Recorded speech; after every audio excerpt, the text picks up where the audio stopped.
S kitkom v svet pravljic.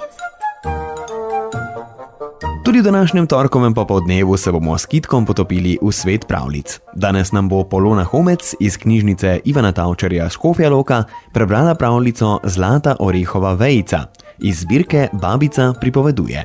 4 godci, ki so hodili od vasi do vasi in godli po gostilnah ter se tako preživljali, so prišli nekega večera do podrtega gradu. Mesec je obseval razpadle zidove in skozi okna so molele veje dreves. Tedaj je rekel eden izmed godcev: "Tovariši, napravimo nekdanjim grajskim prebivalcem podoknico."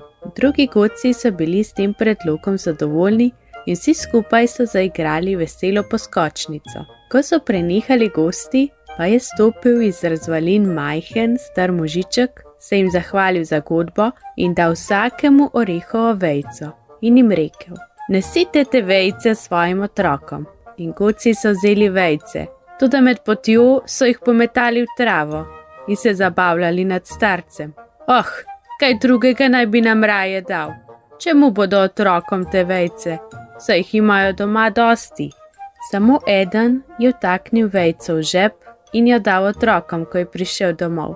Drugo jutro pa so otroci vsi presenečeni priskakali k njemu in rekli: "Oče, zakaj si nam pa prinesel tako trde orehe, da jih še raztolči ne moremo? Pa tako lepo rumeni so vsi, takih orehov še nismo videli."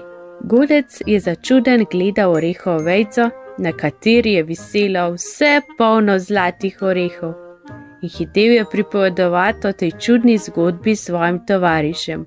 Ko so drugi godci to slišali, so šli iskat svoje vejice. Ves dan so iskali po travi, vendar so se morali nazadnje vrniti praznih rok domov. Otroci hvaležnega godca pa so prodali zlate orehe in revščina nikoli več ni potrkala na njihove duri.